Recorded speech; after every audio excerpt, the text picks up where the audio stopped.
Bueno, muy buenas noches para todos. Bienvenidos a nuestra primera webconferencia del curso de Contabilidad y Presupuesto Público. Quien les habla, pues, Natalie Callejas. Yo soy la docente que los va a acompañar en este periodo 1604 a todos ustedes del 2023 en este curso en calidad de directora del curso. Y pues para el día de hoy tenemos programado nuestra primera webconferencia, hoy 7 de septiembre del 2023. La idea es que desarrollemos una agenda que inicia pues con este saludo de bienvenida a todos ustedes en este inicio de nuestra segunda actividad, los aspectos iniciales y la presentación de sus tutoras, la presentación del curso y el desarrollo de los contenidos de la unidad 1, el Estado y la planeación estatal, que son los temas pues diseñados para que ustedes puedan llegar a desarrollar las actividades, tanto la que pasó, nuestra tarea 1, como la tarea 2 que está en curso.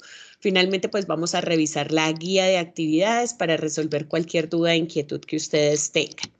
Entonces, pues inicialmente darles a todos ustedes la bienvenida. Como ya les dije, mi nombre es Natalie Callejas. Yo pertenezco a el CEAD de Tunja en Boyacá. Y pues desde acá, desde Boyacá, les mando a todos un fuerte abrazo de bienvenida a nuestro curso. Espero que este curso permita darles a ustedes nuevos conocimientos en el área de contabilidad, ahora enfocado desde el sector público. Es un curso que ya trae pues unos cursos que le preceden, que de pronto ya les han dado a la mayoría de ustedes alguna conceptualización, pero que la idea es que pues sigamos profundizando para todos los que se desempeñan en el área pública o que de pronto una vez culminen pues su carrera, también aspiran a estar en esta área, en pues, las áreas, en las distintas áreas de las entidades públicas de nuestro país. Entonces, este curso pues es un curso electivo y hace parte del componente de formación disciplinar específico del programa de contaduría pública. Está articulado a las contabilidades especializadas por regiones y por supuesto se desarrolla en nuestra Escuela de Ciencias Administrativas, Contables, Económicas y de Negocios ECACEN. Este curso cuenta con 3 créditos académicos y pues su gran propósito es dejar en todos ustedes conocimientos frente a todo ese desarrollo de conceptos y fundamentación en el tema económico, administrativo y contable en las organizaciones que integran el Estado. Además, pues dejarnos ver algunas responsabilidades que tienen estas entidades como ejecutores de políticas y también responsables de recursos de carácter público, bajo pues estándares que están articulados normativamente a la sostenibilidad de la organización estatal. El curso pues está diseñado en 3 actividades, 5 tareas. La primera unidad, perdón, nos habla sobre el Estado y la planeación estatal, donde pues la idea es que el día de hoy abordemos como esos primeros contenidos que ustedes tienen, por supuesto, en su entorno de aprendizaje frente al Estado y la planeación estatal, pero que revisemos pues precisamente cómo se da esa organización del Estado, cuáles son las características, las ramas del poder público, sus fines y cómo esto se va a articular pues a nuestra profesión contable, pero también pues a nuestro mismo día a día como ciudadanos de un Estado.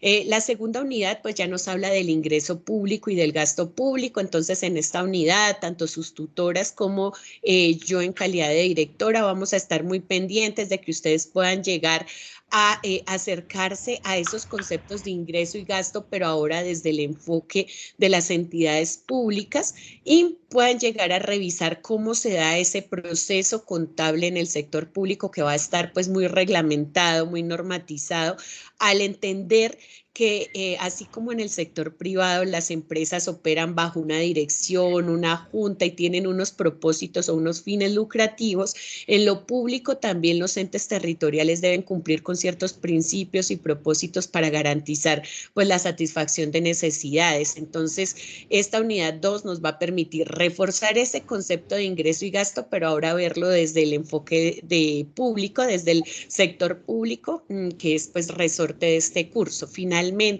tenemos nuestra unidad 3 que nos va a presentar todo lo que tiene que ver con la elaboración del presupuesto público y este instrumento tan importante cuando hablamos de las entidades territoriales, entonces, y de las entidades, de las empresas del sector público. Entonces, este apartado, esta unidad nos va a hablar de ese marco presupuesto público, la programación presupuestal y cómo se da la ejecución y el control y seguimiento de esta herramienta para todas las entidades que conforman el Estado. Entonces, como ustedes se dan cuenta, el propósito de formación de este curso pues es generar en todos ustedes. Bueno, les voy a agradecer que me ayuden con los micrófonos. No sé quién de pronto, Jessica, si me ayudas, por favor, estar pendientes de pues que no se genere interrupciones pues para todos los demás que están conectados. Entonces, el propósito de este curso es la apropiación pues de todos ustedes de esos conceptos que tienen que ver con el tema del Estado, la estructura y el manejo contable que debe darse en todas estas entidades, como lo vamos a ver en las distintas webconferencias, en los IPAs programados por sus tutoras.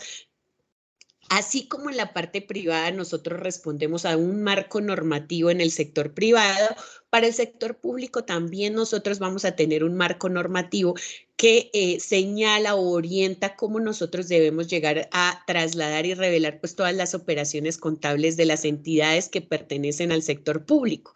Y de esta manera pues que ustedes comprendan de una manera crítica y argumentativa cómo se elaboran los estados financieros de estas entidades que además cumplen una función social, participativa y pluralista en el marco de lo que es nuestra constitución política y de lo que pues representa todos los principios del Estado colombiano.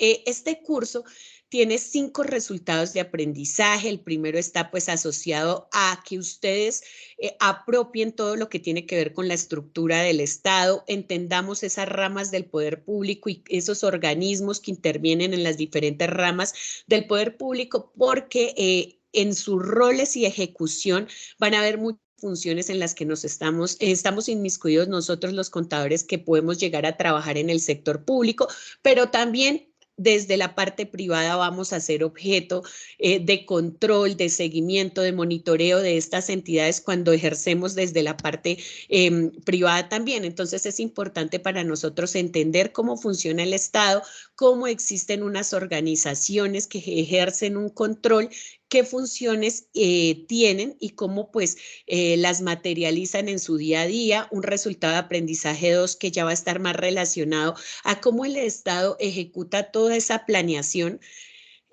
para poder llegar en unos periodos de gobierno a cumplir unas metas y transformar unas realidades de los territorios, pues para los cuales, digamos, fueron creadas como entidades. Nosotros sabemos que a nivel territorial tenemos diferentes entidades, alcaldías, departamentos, ¿cierto? Gobernaciones, alcaldías y gobernaciones a nivel departamental, o también tenemos empresas del sector público, las empresas que prestan servicios públicos, otro tipo de empresas que desarrollan a veces actividades industriales que pertenecen o que tienen dentro de sus activos, pues, activos y capitales públicos. Entonces, ellas en su día a día también ejercen operaciones contables y cumplen funciones para pues llegar a materializar esos principios que tiene el Estado y y satisfacer esas necesidades de pues cada uno de nosotros como ciudadanos colombianos.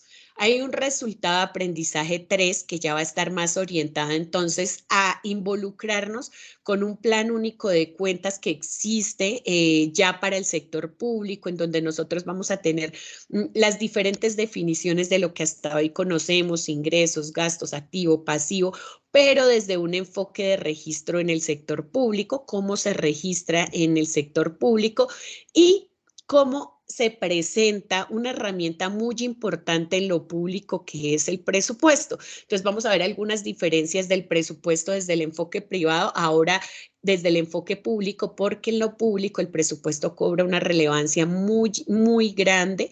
En lo público hay una normativa muy fuerte para generar este presupuesto y estos presupuestos en lo público son el punto de partida para nosotros, los profesionales de las áreas contables y financieras, para poder llegar a comprender cómo se dan, digamos, la planeación, también la ejecución y, de todos estos recursos a nivel de sector público.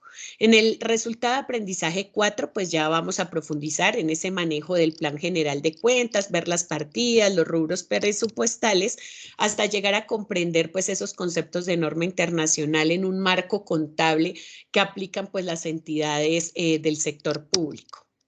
De esta manera, pues es el momento, chicos, de recomendarles a todos estar muy pendientes de los diferentes espacios que el campus les ofrece a ustedes. Primero, por supuesto, nuestra agenda del curso. Ustedes están en un periodo 1604 que tiene 16 semanas. Están distribuidas las 5 actividades en unos tiempos prudentes para desarrollar las actividades, pero que no dejemos que las actividades se desarrollen sobre las últimas semanas, porque no vamos a poder apropiar todos los contenidos ni aprovechar, digamos, la información de manera oportuna para que ustedes realmente se lleven de este curso más que un trabajo y una nota, pues puedan apropiar realmente unos contenidos que seguramente serán de gran utilidad cuando ya en unos semestres estén obteniendo su título como contadores. Entonces, pedirles que tengan muy pendiente la agenda del curso, que revisemos en la información inicial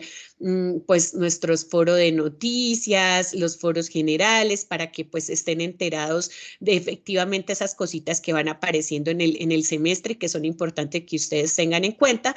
Nuestro foro de aprendizaje, porque como se dieron cuenta, pues esta guía y en general las guías del momento intermedio van a involucrar muchas actividades de manera colaborativa y el éxito de buenos trabajos más allá de la nota, insisto, sino que de verdad ustedes puedan aprovechar el conocimiento y puedan multiplicar ese esfuerzo individual en un trabajo colaborativo bien elaborado, depende de pues esa comunicación que ustedes tengan por los foros de aprendizaje con oportunidad, porque a veces cuando nos conectamos tarde también lesionamos a nuestros compañeros que de pronto con oportunidad van participando. Nosotros a veces decimos, profes, que tengo muchas actividades, sí, pero si iniciamos desde el momento cero a participar, a estar pendientes, muy seguramente cuando ya se llegue la parte final hemos avanzado y no nos va a dar tan duro como esperar hasta las últimas semanas para participar, quedarnos solos haciendo los trabajos y pues los resultados no van a ser los mismos. Finalmente, en el entorno de evaluación, pues cargar efectivamente los trabajos de acuerdo a las orientaciones que nos da la guía. Para este periodo, pues ustedes cuentan con dos tutoras con gran experiencia, con un amplio conocimiento, ya no solamente en el curso, sino en la universidad, que van a estar acompañándolos a los diferentes grupos que se vinculan a nuestro curso. Una de las tutoras es la profe Luz Mari Barros y la otra tutora es la profe Claudia Monsalve. No sé si las profes están acá, ahorita les voy a dar paso para que pronto les den un breve saludo hoy que iniciamos en esta webconferencia y por supuesto pues cuentan conmigo en calidad de directora del curso para que pues cualquier situación que se presente la podamos resolver. Igual la red del curso está muy atenta a apoyarlos y que de verdad logremos los mejores resultados, no solo académicos, sino de verdad de apropiación del conocimiento. Para todos ustedes en este periodo. Entonces, no sé, profe Claudia, si quieres darle un breve saludo a nuestros estudiantes en la web. Sí, muy buenas tardes para todos, profesora Natalie, profesora Luz Mari y todos los estudiantes que se encuentran conectados y aún pues los que están pues pendientes por ingresar aquí a la webconferencia. Muy bienvenidos a este curso. Estamos atentos a orientarlos, a guiarlos pues durante todo el desarrollo de las actividades. Yo me llamo Jacob. Ay, perdón. Y bueno, y yo soy Claudia Monsalve, yo soy contadora pública, especialista en legislación tributaria y gerencia empresarial. Y bueno, estoy atenta a ayudarles, apoyarlos. También tengo experiencia en el sector público y actualmente me desempeño en el área de control interno. Entonces, bueno, muy bienvenidos a todos. Espero lean muy bien las guías, las actividades, con el fin de que puedan presentar unos buenos trabajos y cualquier cosa les estaré apoyando. Muchas gracias. Muchas gracias. Buenas noches. Buenas noches, profe Luz Mari. Sí, sí. ¿Cómo están? Dios los bendiga.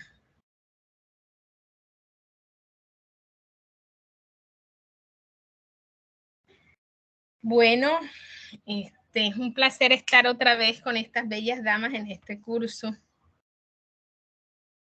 Y bueno, espero que este curso sea para todos los estudiantes de mayor provecho, porque hay mucho que aprender sobre nuestro país y sobre cómo se maneja el sector público. Bienvenidos todos. Muchas gracias, profe Luz Mari. Entonces, pues como lo vieron chicos, ellos son nuestras tutoras, quienes van a estar muy pendientes de apoyarlos a todos. Entonces, la invitación es aprovechar mucho la experiencia, el conocimiento que las tutoras pues tienen para compartir con ustedes en todo lo que tiene que ver con pues nuestros contenidos y unidades del curso.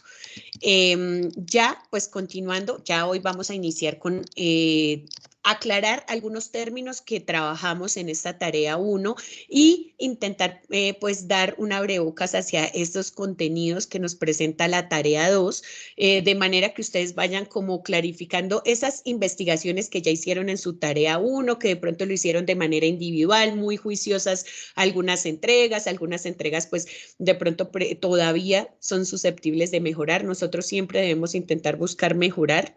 Entonces, es aclarar hoy algunos conceptos y llegar a resolver cualquier duda o inquietud que ustedes tengan. Entonces, vamos a hablar un poquito del Estado colombiano, las definiciones, los elementos, los fundamentos del Estado, algo de categorización de los departamentos y municipios, y si el tiempo nos da, pues algo de planificar, de ya cómo se da esta fase de planeación en el sector público, que son como los grandes contenidos de las guías de la tarea 1 y 2 que ustedes desarrollaron y están desarrollando en este momento. Entonces, pues iniciamos hablando del Estado y nosotros veíamos en esa primera tarea 1 que el Estado se entiende como una entidad política que se forma cuando efectivamente existe una porción existe en una porción de superficie terrestre donde un conjunto de personas se organizan jurídicamente bajo el mando conjunto de unas organizaciones que van a velar porque exista una convivencia en sociedad. Con esta definición nosotros vamos viendo algunos elementos que son bien importantes para tener muy claros cuando hablamos de Estado. Otra definición que se nos proporciona de Estado es un conglomerado social, político y jurídico que está asentado en un territorio sometido a una autoridad que se ejerce a través de unos órganos y una autoridad que es soberana y que permite que se reconozca como Estado. Entonces, cuando hablamos de esto, cuando alguien nos dice qué es el Estado, pues el Estado debe cumplir con 3 elementos muy importantes. Y lo primero es que para que exista Estado debe haber un elemento humano, unos ciudadanos que en conjunto conforman una población y que van a compartir una serie de características que los van a permitir geoespacializarse en una porción que es la parte física, en un territorio, en un área geográfica, y a partir de sus interacciones, pues van a poder permitir desarrollar en un día a día una construcción de algo que nosotros conocemos como sociedad, ¿cierto? Para que se dé pues efectivamente ese buen tránsito entre los ciudadanos que en conjunto conviven sobre un mismo territorio, deben de dictarse unas disposiciones, unas leyes, unas orientaciones que deben venir, por supuesto, de alguien que ejerza ¿qué? Una autoridad. Y ahí aparece pues un tercer elemento, que es esa autoridad que se materializa a partir de nuestros órganos o instituciones que en los diferentes frentes pues regulan esa convivencia en el territorio y que además permiten que exista un elemento que se llama la soberanía y que esa soberanía sea reconocida por otros estados a nivel internacional. Entonces, cuando se presentan estos tres elementos, la población, el territorio y la soberanía, nosotros podemos decir que se configura algo que se llama Estado. En el caso de Colombia, nosotros tenemos una población que se reconoce como colombiana, existimos sobre un territorio geográfico y además nuestro Estado tiene soberanía reconocida por otras naciones, que es lo que nos vuelve sujetos de un derecho internacional y que nos permite a nosotros participar de diferentes convenios, acuerdos, alianzas en esa comunidad internacional para garantizar la atención a ciertos asuntos que son importantes para permitirnos una convivencia en sociedad. Estos tres elementos, pues además son reconocidos en nuestra Carta Magna, y acá nos vamos a volver a cuando estábamos en la primaria, que nos hablaban de la importancia de la Constitución política. Hoy todavía nosotros debemos entender que esa constitución política es nuestra norma de normas, porque pues es de donde parte toda la legislación que nosotros tenemos a nivel nacional. Y esta constitución política precisamente habla del Estado colombiano, habla de cómo se dan estos tres elementos y cómo a partir de unos derechos y unos deberes generales que tenemos al pertenecer a este territorio, es que podremos lograr pues una convivencia y construir una sociedad, ¿sí? Entonces, el Estado colombiano pues supone también tres dimensiones básicas que son importantes entenderlas para saber por qué, digamos, va a existir una conexión con pues nuestra profesión contable. Dentro de ellas pues está la dimensión de la vinculación social.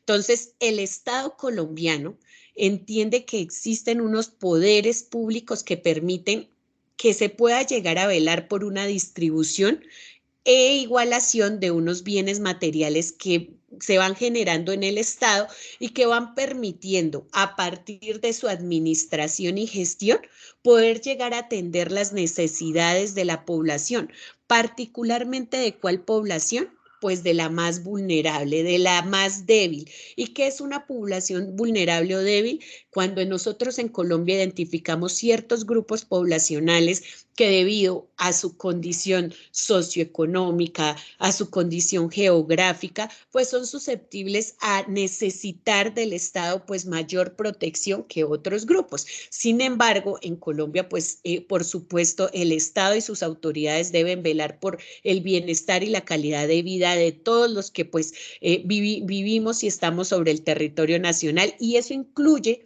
incluso a las personas pues que no son colombianas pero están pues sobre el territorio, y ahí es donde en esa garantía de esos derechos, de garantizar un derecho fundamental a la vida, un derecho a la alimentación, un derecho a la educación, el Estado debe generar unas actividades que van a utilizar unos recursos, pero que deben pues propender por efectivamente atender esas necesidades. Entonces, en esa comprensión de esa vinculación social del Estado es que nosotros vamos viendo cuál es la misionalidad de esas entidades que pertenecen al sector público, y es la de efectivamente dar un buen uso de los recursos para satisfacer las necesidades de nosotros como ciudadanos. Hay una segunda dimensión que ya nos habla de la referencia social de los derechos fundamentales, y esta es la que le da al Estado pues precisamente ese norte misional para que efectivamente entienda que es responsabilidad de él y de sus instituciones pues alcanzar una cobertura y un funcionamiento para que pues todos tengamos acceso a unas condiciones básicas que permitan pues que yo como ciudadano pueda acceder a un derecho fundamental. ¿Qué es un derecho fundamental? Que si yo no puedo económicamente costear una universidad, el Estado a través de su gestión genere recursos para que universidades puedan ofertar la educación de una manera gratuita para mí, pero que por supuesto al Estado le va a representar unos recursos y que deben salir de esa gestión que hace de un recaudo que ya vamos a ver más adelante, ¿cierto? De unos recursos y que debe readministrarlos para que si yo como ciudadano no puedo costear ese derecho fundamental, el Estado me lo pueda proporcionar porque yo tengo un derecho fundamental a la educación. Entonces, esta dimensión nos habla de esa referencia social en relación a esos derechos fundamentales que como ciudadanos tenemos. Finalmente, está la dimensión de la obligación del Estado de articular la sociedad a bases democráticas. Entonces, nosotros en Colombia participamos de un Estado democrático y pluralista. Y eso pues lo estamos viviendo precisamente en este periodo. Estamos casi a 50 días de que se viva un proceso democrático en todas las regiones, ¿cierto? De que se elijan concejales y alcaldes a nivel territorial, de que elijamos asambleístas y gobernadores en nuestros departamentos y esos procesos para la elección tanto de alcaldes, gobernadores, asambleas y consejos, se hacen en un régimen democrático. ¿Qué quiere decir? Que nosotros como ciudadanos, a partir de nuestro voto, elegimos quiénes van a ser esas personas que van a administrar los territorios. Y eso que implica que les estamos dando la facultad de administrar los recursos que se recaudan para todo lo que financia lo público, ¿sí? Pero además también vamos a elegir a las personas encargadas de hacer control sobre esos administradores de los recursos. Entonces estamos eligiendo en este proceso que se va a vivir el 29 de octubre, tanto a los administradores de las entidades del sector público como a los que van a ejercer control sobre las actuaciones de esas personas que vamos a elegir en administrar estos territorios.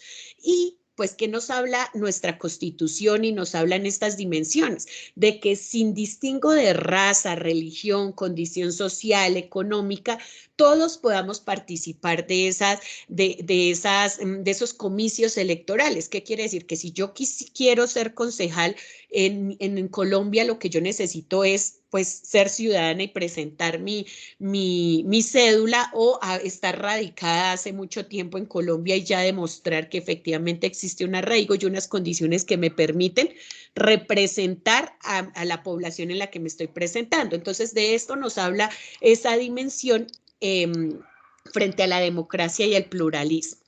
El segundo elemento, que es la soberanía, pues nos habla precisamente de cómo nosotros como ciudadanos nos organizamos y elegimos cómo se nos gobierna. Pues cuando nosotros elegimos a estas personas que van a administrar, en este caso, nuestros recursos por un periodo de 4 años. Acabamos de elegir al presidente, que es nuestra, pues, no la acabamos de elegir, ya lleva un añito, que es la persona, pues, que va a administrar desde todo el territorio cómo se va a manejar y a orientar las prioridades en nuestro país y cómo se van a administrar los recursos. Ahorita a nivel territorial y departamental también vamos a elegir unas propuestas que muy seguramente nosotros que somos profesionales de la UNAD, ¿cierto? Que nos estamos formando y que tenemos esta oportunidad de acceder a un nivel profesional, vamos a tomar unas decisiones de cara a unos planes de gobierno que respondan a las necesidades territoriales, que respondan pues a unas necesidades de nuestras ciudades y nuestros departamentos que, aunque Colombia pueda compartir muchas necesidades similares ya por los territorios, pues se va viendo una priorización. Entonces, esta soberanía es cómo nosotros nos organizamos y entendemos que efectivamente pues hay unos planes de gobierno que van a priorizar unos u otros temas y en esa priorización pues se va a dar una gobernanza sobre los recursos que se tienen. finalmente hay una autoridad para el manejo de las instituciones. Entonces, ¿qué es lo que pasa acá? Que en Colombia, pues, nuestras instituciones, a partir de algo que se llaman las ramas del poder público, van a tener una autoridad para ejercer ciertas actividades y tener cierto dominio sobre las decisiones que toman, pues para garantizar todos los derechos de nosotros como ciudadanos colombianos. Es así que entonces el Estado colombiano tiene una estructura en la que pues se conforma y funciona a partir de tres principios básicos fundamentales en la organización estatal. El primero pues es el principio de la separación de poderes. El segundo, la distinción entre Estado unitario y Estado federal. Y el tercero, la centralización política y la descentralización administrativa. Estos principios, chicos, son súper importantes porque aunque son constitucionales, porque aunque uno diría son más sociales o de cívica o de nosotros en nuestro día a día, van a ver ustedes cómo son el primer momento para nosotros entender cómo se da el manejo financiero de las instituciones, cómo se da el manejo financiero en nuestro país y cómo nosotros como contadores, bien sea que pertenezcamos a esas entidades que conforman el sector público o a ese gran otro grupo que son las empresas que están desde la parte privada, tienen que ver con estos principios de organización estatal. Entonces, inicialmente esa separación de poderes, ¿de qué trata? Nos habla de que en Colombia, como existe una base democrática y existen tres poderes, estos tres poderes funcionan de manera independiente, autónoma y equilibrada. ¿Para qué? Para garantizar pues una buena administración y gestión de los recursos y el atender unas necesidades. Entonces, en Colombia existen tres poderes públicos, son el poder ejecutivo, el legislativo y el judicial, que ustedes ya a partir de la tarea 1 pues han venido revisando, y esos tres poderes respectivamente son los poderes que agrupan las diferentes instituciones que van a administrar a nivel territorial, a nivel departamental, a nivel nacional, los recursos. En el caso ejecutivo, en el legislativo van a propender por generar las normas generales, las leyes para que se den ciertas actuaciones en todos los sectores y renglones económicos, y en el judicial van a estar todas esas organizaciones o entidades encargadas efectivamente de resolver conflictos que en el día a día se producen tanto entre ciudadanos como, por ejemplo, a nivel de empresas en nuestras actuaciones. Entonces, esta separación de poderes, incluso desde la filosofía, Montesquieu hablaba de algún símil con la Santísima Trinidad, donde nos decía que o asociaba que esa rama del poder ejecutivo se comparaba con el hijo, porque es quien debe aplicar unas normas, unas normas que quien las dicta o quien las organiza, pues el padre, ¿cierto? Y el padre a quien lo asemeja al poder legislativo, y finalmente comparaba el poder judicial con el Espíritu Santo, porque es el que debe tener el entendimiento para la resolución de conflictos. Es un símil que me parece bien interesante porque pues va a permitirnos a nosotros entender cómo el Ejecutivo es el encargado de recibir unos recursos, de tomar un plan de gobierno que en elecciones se propone y volverlo pues la carta de navegación de 4 años de administración, cómo el legislativo genera una serie de orientaciones y normas que son las que finalmente pues permiten que se reconozcan derechos, o a veces también pues se cometan de pronto o se asuman ciertas decisiones que a veces desde ciertos sectores no se ven tan favorables, y cómo la rama judicial va a tener un papel tan importante para dirimir cuando se presentan conflictos en nuestro país. Entonces, está la rama legislativa, que en quién está representada a nivel nacional, está representada en todos nuestros congresistas, ¿sí? Entonces, nosotros también cuando elegimos al presidente, ¿cierto? Elegimos un congreso que estaba representado por la Cámara y el Senado, nuestros representantes al Senado, nuestros representantes a la Cámara. ¿Y de qué están encargados ellos? Pues nada más y nada menos que de formular todas las leyes. de ejercer control político sobre el gobierno presidencial y reformar la Constitución. ¿Qué quiere decir? Que si nosotros hoy tenemos una reforma a la salud que está en diferentes procesos, que tiene pues ciertos pros, ciertos contra, críticas de un lado y del otro, es este Congreso el encargado de velar porque esa normativa que está saliendo, por ejemplo, en esa reforma, pues realmente garantice que si es una reforma a la salud, uno esperaría que sea una norma que garantice que todos como colombianos vamos a tener acceso a un sistema de salud, ¿sí? Entonces, miren cómo uno a veces piensa que, ay, no, es que allá está el Senado y el Congreso, o a veces uno escucha comentarios desafortunados de, es que eso no me da ni me quita. ¿Cómo no nos va a dar o a quitar si es que nada más y nada menos esa corporación está dictando las normas sobre las cuales las empresas empiezan a regular ciertas cosas, sobre las que nosotros como empleados, independientes, empresarios, pensionados, pues llegamos a tener pues el derrotero de cómo se manejan nuestros ingresos? Entonces, de eso está encargada la rama legislativa, de legislar, de generar leyes para orientar cómo se deben atender diferentes situaciones en todos los sectores económicos del país. Está la rama ejecutiva, que está representada a nivel nacional por nuestro presidente y su gabinete ministerial. Entonces, el presidente con todas esas cabezas que coloca en los ministerios, ¿cierto? Todos esos profesionales que van a ser nuestros ministros, nuestras ministras, y que van a estar al frente de cada cartera y que van a administrar precisamente los recursos a nivel nación para garantizar pues que todo funcione en cada uno de los sectores, desde infraestructura hasta deporte, salud, educación.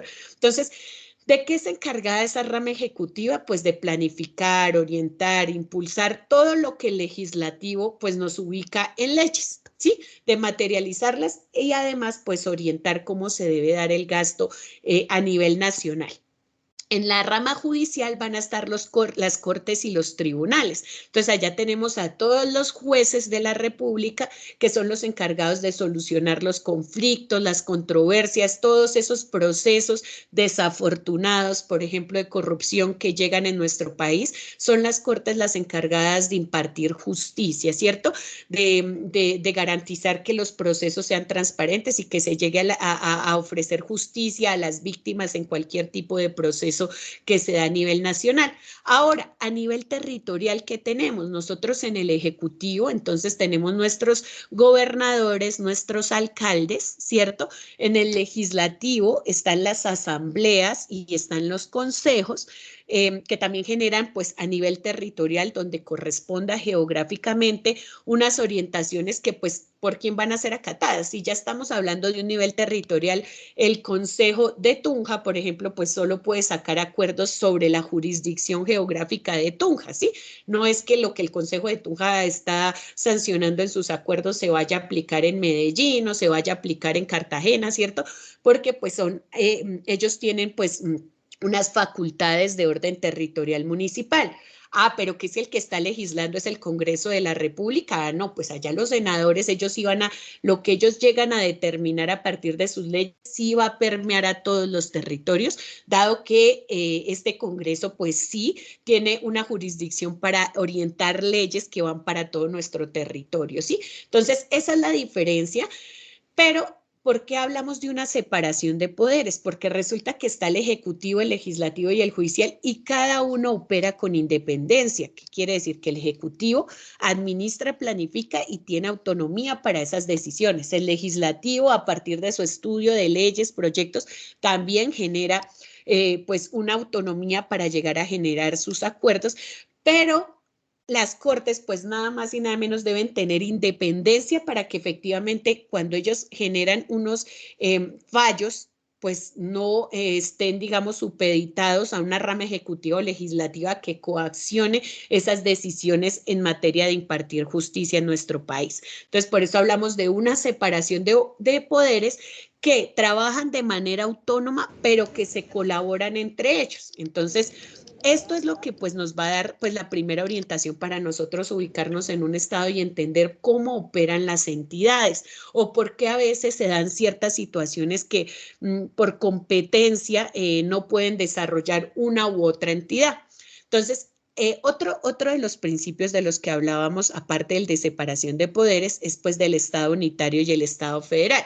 ¿Y qué es lo que nos habla? Pues que el Estado se puede separar en distintas ramas del poder público, pero también puede distribuir su poder en diferentes niveles territoriales. Y es acá donde, pues, si el poder se concentra exclusivamente en una sola parte del territorio, ejemplo, si todo el poder se concentra de nuestro Estado en la capital, por ejemplo, en Bogotá, pues nosotros vamos a tener un tema de que vamos a hablar del Estado unitario. Si ya hay una distribución del poder a diversas comunidades locales, pues ya hablamos de estados federales.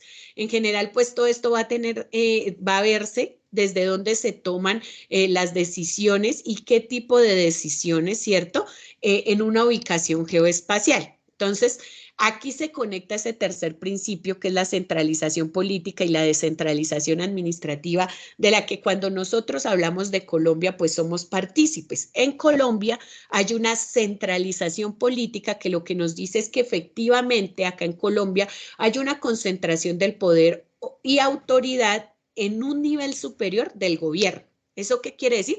Que allá el presidente y los ministerios, ¿cierto? Desde Nación, concentran el poder para, si ellos sacan una norma, todos los 32 departamentos, sus gobernadores y por supuesto todos los municipios que integran cada departamento deben acatarla, ¿sí? Porque es una orden de nivel nacional.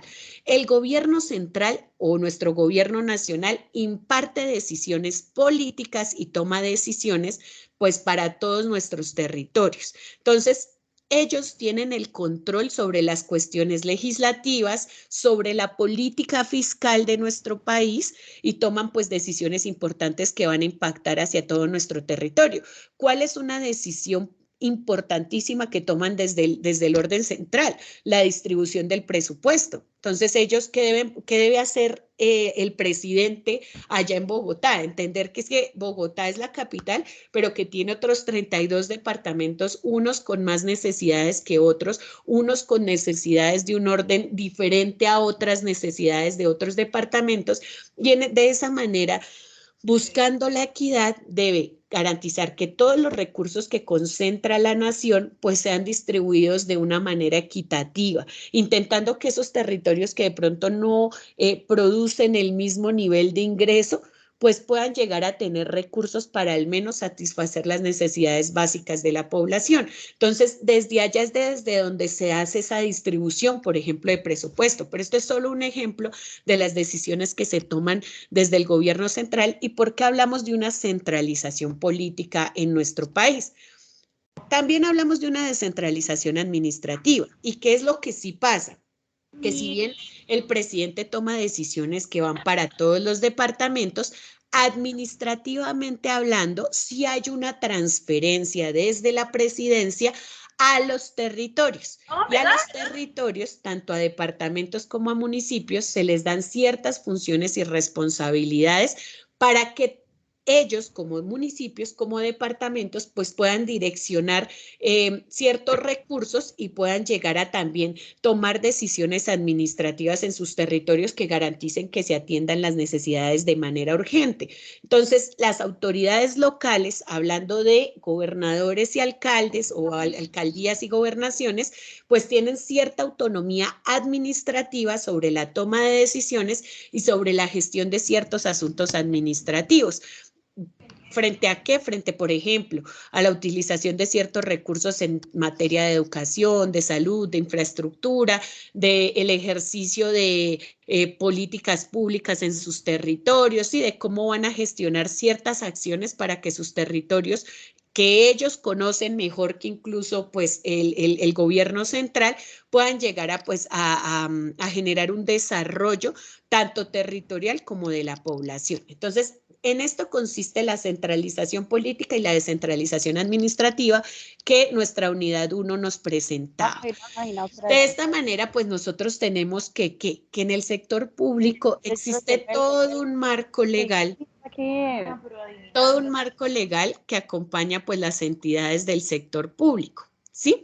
Entonces, este marco legal a nosotros nos permite que en todo el país tengamos un orden jurídico que se apropia en todo nuestro territorio y que se ejerce pues desde una estructura central a través de nuestras instituciones. Entonces, hablábamos de una estructura del Estado, hablábamos de unas ramas del poder público y dentro de ellas pues de una rama legislativa, que ya lo dijimos que es el Congreso, una rama ejecutiva que es la presidencia, los gobernadores, los alcaldes, y una rama judicial que nos habla pues de todos esas cortes y tribunales y a nivel territorial pues esos consejos, esas jurisdicciones especiales que imparten justicia. Pero también existen unos organismos que son autónomos. Tener algo que uno pueda colgar. Nosotros también tenemos unos organismos autónomos e independientes que van a ser muy importantes que nosotros tengamos en el radar. Y son los organismos, imagínense que cada una de estas ramas pues tiene una autonomía y además tiene unos compromisos grandísimos, ¿sí? Pero nosotros como contadores sabemos que si bien los administradores ejecutan las decisiones y administran, pues debe haber alguien que le haga control a esas actuaciones. Entonces, acá en la estructura de Colombia aparecen estas entidades que se conocen como los organismos de control y allá van a estar agrupadas todas las instituciones que ejercen control fiscal sobre los recursos que maneja, sobre todo la rama ejecutiva, sobre las decisiones que maneja la rama legislativa, en otros tipos de control político, y aparece también el Ministerio Público encargado también de generar un control que se llama el control social, sí, que es donde la ciudadanía también puede llegar a participar, a organizarse y a través de la personería tener pues una voz, pero también a partir de agremiaciones como las veedurías, generar control sobre las actuaciones que tienen las entidades de la rama del poder público. Estos organismos, si bien reciben recursos del Estado, trabajan o operan de manera independiente, porque pues no se puede ejercer control cuando no se tiene esa autonomía, ¿cierto? También aparece la organización electoral, que entonces nosotros veíamos en nuestra actividad pasada que está conformada por el Consejo Nacional Electoral y la Registraduría Nacional del Estado Civil. Y es que ellos deben garantizar que la voluntad de los colombianos sea la voluntad, sea la decisión que se tome para administrar y para legislar en nuestro país. ¿Qué quiere decir? Que en unos comicios electorales efectivamente lo que la democracia dice, lo que el voto dice, sea lo que resulte al final del proceso, de ahí que ellos tengan un papel bien relevante, que además no solamente está en la fase electoral, sino que va a acompañar pues otras fases como lo vamos a ver un poquito más adelante. Y en la estructura del Estado también hablamos de otro tipo de entidades como lo son el Banco de la República, que tiene un rol bastante importante para nosotros en el manejo de la política fiscal de nuestro país, la Autoridad Nacional pues, de Televisión como una de las entidades que presta un servicio público, pero es que además tiene un papel frente a la divulgación de la información que es muy importante. Si la ciudadanía no está informada, si no accede a la información de carácter público, pues también es difícil que se tomen decisiones adecuadas, ¿cierto? Yo como elijo un buen gobernante si no accedo a la información, o cómo evalúo cuál fue la gestión de un gobernante si no tengo acceso a la información de cómo trabajó o administró esos recursos. Entonces, vamos a ver que la difusión de la información tiene un papel bien importante en nuestro país. La Comisión Nacional del Servicio Civil, que es la que garantiza que todas las personas que entran a las entidades del Estado y lo hacen a través de curso, pues lo hagan en procesos transparentes, donde todos tengan la misma oportunidad pues de participar de esas vacantes a nivel nacional, ¿cierto?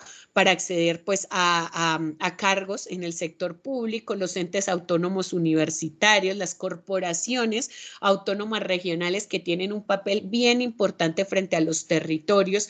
Esas corporaciones autónomas no solamente preservan los recursos naturales de nuestro país que son activos, ¿cierto? Imagínense nosotros los que vivimos en en departamentos donde tenemos ecosistemas de páramo, donde tenemos afluentes hídricos, si no hubiera una intervención, por ejemplo, frente a la presencia de una industria que está, no sé, aprovechando un río y después nosotros tenemos ese río contaminado, todo lo que va a desencadenar en materia de acceso a servicios de calidad en el agua para ciertas poblaciones. Entonces las corporaciones juegan un papel en el ordenamiento territorial muy, muy importante y hacen parte de esa estructura del Estado. Por solo mencionarles que el sector público entonces está conformado por una cantidad de entidades que lo que deben de garantizar en conjunto es una adecuada y una administración de recursos y una garantía de derechos y bienestar para la población. En eso se mueven todas las entidades del sector público, desde pues los diferentes frentes que se deben llegar o roles que se deben cumplir en nuestro Estado para que eso suceda. Entonces decimos que si bien existen pues las 3 ramas del poder público, también existen otros órganos autónomos independientes que ayudan al Estado a que pues cumpla su función y que exista pues efectivamente esa distribución. Entonces dentro de estos organismos de control nosotros tenemos el primero, que es la Procuraduría General, la Defensoría y las Personerías, que conforman el Ministerio Público. Y ellas tienen una función y es la de vigilar el cumplimiento de la Constitución, de las leyes, de las decisiones judiciales y de los actos administrativos por parte de los servidores públicos, ¿sí? Y defender pues esos derechos colectivos e intereses de la sociedad civil. Entonces, ¿qué debe hacer esta Procuraduría, la Defensoría y las Personerías? Pues deben encargarse, claro, cada una con sus competencias, de garantizar que la ley se cumpla a nivel en el sector público, que los servidores públicos pues respondan también a unas responsabilidades que tienen al administrar los recursos públicos, pero además los recursos públicos no solamente desde lo financiero, sino desde las mismas actuaciones, desde la equidad que debe generarse en las entidades, pues para que efectivamente la población pueda acceder a todo lo que tiene derecho. En el caso de la Procuraduría, nosotros hablamos de que la Procuraduría es la encargada de investigar, sancionar, intervenir y prevenir pues cualquier irregularidad que generan nuestros gobernantes o nuestros funcionarios públicos cuando ejercen esas funciones públicas, ¿sí? Entonces, yo tengo un funcionario público que es el director de la oficina del CISBEN, ¿cierto? Y nosotros sabemos que a partir de la decisión de lo que pasa en una oficina del CISBEN, pues se hace una clasificación que le permite a mí como ciudadano, pues tener un puntaje y categorizarme, ¿cierto? A partir de una encuesta. Pero con ese puntaje a veces yo concurso por unos recursos, ¿cierto? Por unos subsidios, entro a ciertos programas por el puntaje que me dieron en ese CISBEN. Entonces, ¿qué pasa? Cuando los funcionarios públicos que están en esa área no cumplen su labor y favorecen a alguien, por ejemplo, que no necesariamente tenía ese puntaje, pueden estar dejando por fuera a otra población que sí necesita acceder a ese puntaje y a esos servicios que puede llegar a tener con ese puntaje. Hablamos del servicio de salud, hablamos de los programas sociales, hablamos del acceso de pronto a veces a educación, ¿sí? Que se va a dar a partir de ese puntaje del CISBEN. Entonces, esto es para darles un ejemplo de cómo la actuación de un funcionario público es clave para que a través de la transparencia y la evaluación, pues los recursos lleguen a quien de verdad lo necesita. Y pues en eso nosotros tengamos un país más equitativo y no se vea una brecha o una desigualdad que desafortunadamente está tan marcada en nuestro país, ¿cierto? Acá la brecha en muchos sentidos es muy marcada, ¿cierto? Y nosotros tenemos grupos poblacionales demasiado vulnerables que no han sido atendidos por el Estado. Entonces, esta Procuraduría es la encargada efectivamente de garantizar esos derechos colectivos y de estar como con la lupita encima de las actuaciones de los funcionarios públicos. Por otra parte, pues tenemos a la Defensoría, que la Defensoría pues es la encargada, como su nombre lo indica, de defender, de proteger, de divulgar esos derechos, garantías y libertades de cada uno de los habitantes en todo el territorio nacional y de garantizar pues la denuncia, el acompañamiento cuando se dan actos, amenazas o acciones ilegales sobre cierta población, sobre cierto líder social. Entonces, trabaja de manera conjunta con la Procuraduría pues para precisamente garantizar esa protección hacia los ciudadanos. A nivel municipal, nosotros tenemos las personerías, ¿cierto? Todos en nuestro municipio tenemos una personería municipal que están adscritas a ese Ministerio Público y también son entidades que deben promocionar los derechos humanos y proteger el interés colectivo de pues, los ciudadanos que viven en ese municipio, propendiendo por actuaciones transparentes y eficientes de la administración municipal. Otro organismo de control muy importante y para nosotros los contadores, ahorita la profe Claudia nos hablaba del control, ¿cierto? Es la Contraloría General de la República, que para nosotros pues es el máximo órgano de control fiscal del Estado y tiene una misión fundamental sobre los recursos y bienes públicos, y es que debe ser la que ejerce efectivamente esa vigilancia sobre la gestión fiscal de la administración, ¿sí?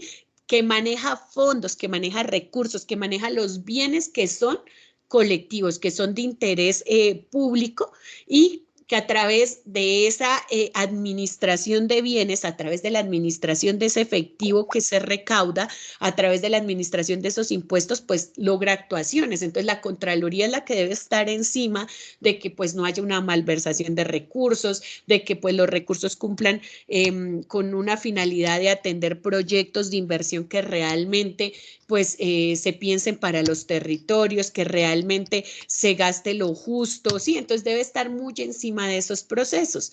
Y además aparece otro organismo de control que es la Auditoría General de la República.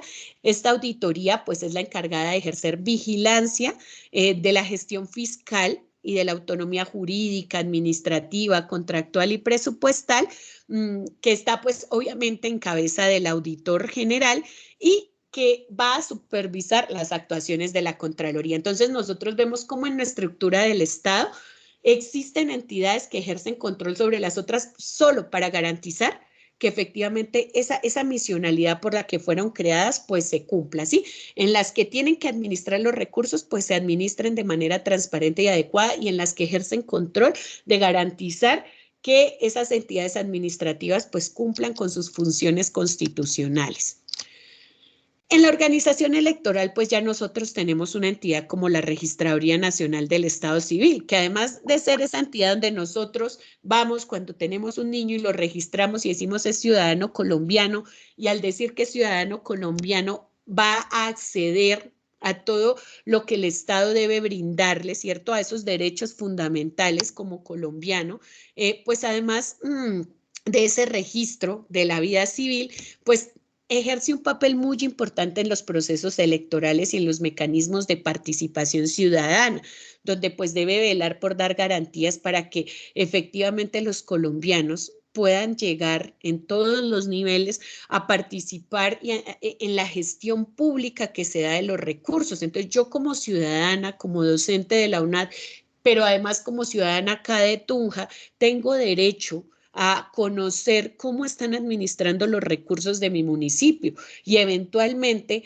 solicitarle a este municipio por qué se están llevando a cabo ciertas obras donde a partir de la información que se publica no me parece. Entonces, la registraduría va a tener un papel bien importante en las garantías de participación ciudadana, en los mecanismos de democracia, en la formación de ciertas organizaciones ya de orden comunitario para ejercer un control que es el control que viene desde los ciudadanos. Y también aparece un organismo autónomo independiente que es pues el Consejo Nacional Electoral, que este Consejo pues Nacional Electoral debe promover una sostenibilidad democrática en Colombia y debe generar pues una vigilancia, una inspección y un control sobre la actividad electoral. Nosotros hoy vemos territorialmente, o no sé, bueno, no sé cómo lo vean ustedes como ciudadanos, pero al menos acá en Tunja pasa un fenómeno bien interesante, y es que se duplicó la cantidad de candidatos al consejo municipal.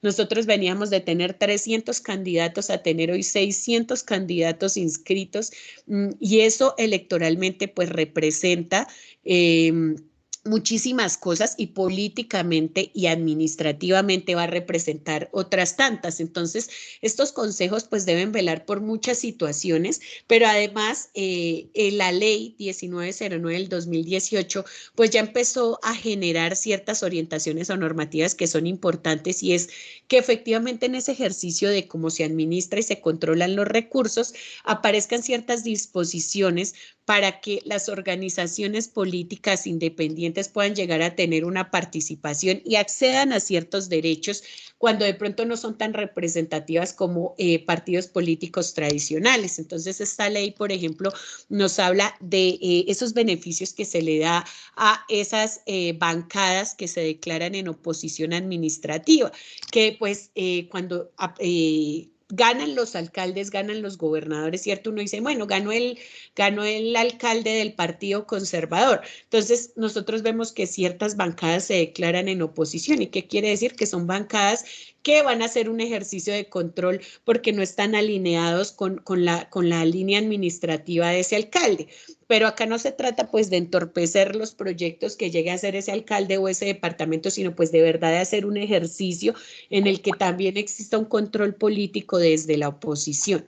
Esta norma pues le dio financiación adicional al ejercicio de la oposición, le dio ciertas condiciones de acceso para los medios de comunicación social, cierta prioridad para el acceso de información y documentación que se generan en las entidades públicas, unos derechos a la réplica, una participación en agendas públicas, una garantía de ejercicios políticos, pero además pues ciertos beneficios cuando se están presentando tanto las propuestas como la rendición de cuentas de los planes de desarrollo y de los presupuestos que se generan en las entidades territoriales. Entonces, esta ley va a ser bien importante para ver ciertos beneficios que tienen estas corporaciones, todo para entender que, digamos, la legislación lo que quiere garantizar es que efectivamente exista algo que se llama el control, ¿sí? Y que con el control pues se favorece o se reducen de pronto la posibilidad de todos estos procesos de corrupción, procesos donde los recursos no se ejecutan de la manera adecuada.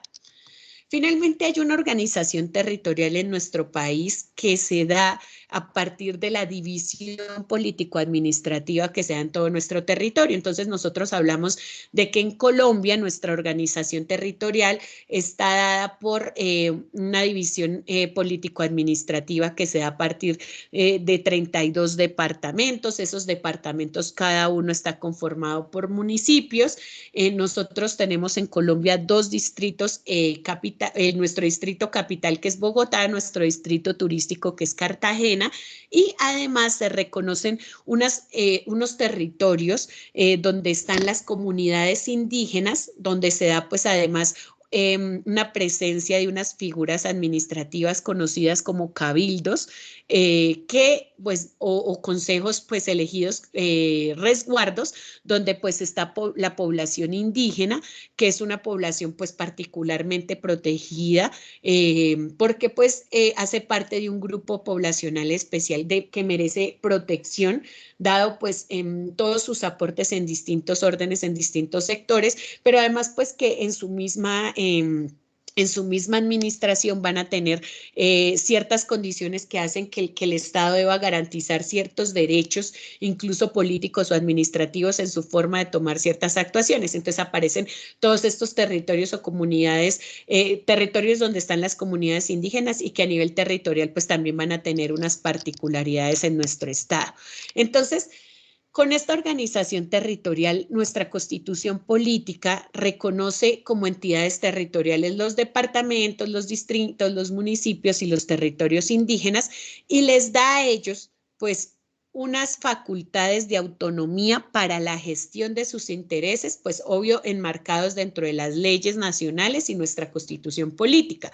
Nos habla del departamento como una unidad administrativa que está integrada por municipios, que está bajo la autoridad de un gobernador y que se encarga de mantener el orden público en una porción de territorio llamada departamento, ¿cierto? ¿Quiénes ejercen control político y social sobre estas áreas? Las asambleas departamentales, ¿cierto? Todos los asambleístas conforman la asamblea departamental y ellos ejercen control social, político y administrativo sobre las actuaciones de el gobernador y su gabinete de gobierno. Además, nosotros tenemos los municipios que también están en nuestra constitución política, son entidades fundamentales de la división político-administrativa que gozan de autonomía política, fiscal y administrativa. Esto quiere decir que estas unidades territoriales generan recaudos particulares, además de unas transferencias que se dan desde Nación, les da cierta autonomía financiera, como lo vamos a ir viendo en este curso, y pues también les fija la Constitución unos límites a estas entidades. Entonces, pues estos municipios tienen una misionalidad y es la de proporcionar unos servicios públicos que determina la ley que propendan por el progreso de los territorios en el orden local, un desarrollo del territorio, una promoción de la participación comunitaria y, por supuesto, el mejorar condiciones sociales y culturales de los habitantes que viven en ese territorio. La máxima autoridad a nivel municipal pues son los alcaldes, quienes son los jefes administrativos, son los representantes legales de los municipios y pues que tienen esa labor de administrar los recursos que se tienen en cada uno de los municipios. Están los distritos que también tienen unas competencias asignadas de acuerdo a la ley, que van a tener además una asignación importante en materia de recursos frente al Sistema General de Participaciones, que es una figura que nosotros vamos a explorar en el curso cuando estemos hablando del presupuesto, que gozan de una organización y un funcionamiento que se enmarcan en un régimen especial constitucional y que pues van a tener también unas particularidades territorialmente que la Constitución les ofrece. Entonces, todo este desarrollo de la organización territorial de nuestro país se enmarca en la Ley Orgánica del Ordenamiento Territorial, la cual pues entonces dicta administrativamente unas disposiciones para el diseño, la implementación y la ejecución de políticas, programas, proyectos y acciones para el desarrollo de interés común de los territorios. Si ustedes se dan cuenta, en Colombia el problema con el ordenamiento territorial es grandísimo porque es que del ordenamiento territorial de cómo se hace la distribución y el reconocimiento del suelo y las actividades que pueden llegar a ejercerse en ciertas partes de los municipios, de los departamentos, de las zonas de protección, de las zonas industriales, es que se van a generar pues ciertos desarrollos que van a permitir, por ejemplo, el incremento de un recaudo impositivo, el desarrollo de ciertas actividades o no, y dirimir en diferentes procesos también sociales. Es el ordenamiento territorial el que a veces permite que cierta actividad económica se lleve en una zona o en otra zona de los territorios. Y a veces nosotros, no sé, nos preguntamos, ay, ¿por qué? Porque, pues, no sé, cierta actividad se lleva en el centro de la ciudad y a veces es porque cuando no es muy correcto, porque es una actividad económica que de pronto va en contra de ciertos principios familiares, de algunas costumbres que tenemos como población en el municipio y esas pues son debilidades a veces que quedan en el ordenamiento territorial. Lo mismo cuando, por ejemplo, de la nada empiezan a aparecer barrios, por ejemplo, o por ejemplo cuando se empieza a construir en las zonas rurales de los municipios casas que, por ejemplo, son casas de nivel 6, pero que pues tienen estratos 1 y que uno va a ver y que entonces cuando se va a hacer el recaudo de impuestos termina pagando más la casa que está en la zona céntrica del municipio y no, por ejemplo, una casa como esas que son mansiones en el área rural y pues ahí hablamos de que ya no hay equidad en el recaudo. Entonces, todo este tema del ordenamiento territorial, chicos, es para decirles que tiene mucha incidencia en cómo se generan los recursos financieros en el sector público y va a tener pues particular interés, además de ser un tema bien interesante, no sé, para todos ustedes en tesis de grado que pueden ustedes empezar a revisar. Entonces, con ese ordenamiento territorial, ¿sí? Se aplican pues principios que van a permitir finalmente a las entidades pues llegar a generar ciertas disposiciones, cierta normativa que va a permitir el desarrollo y el crecimiento del territorio y el desarrollo mismo de muchas actividades comerciales, sociales, industriales, que pues van a ser diferentes dependiendo el tipo de municipio y departamento en el que estemos.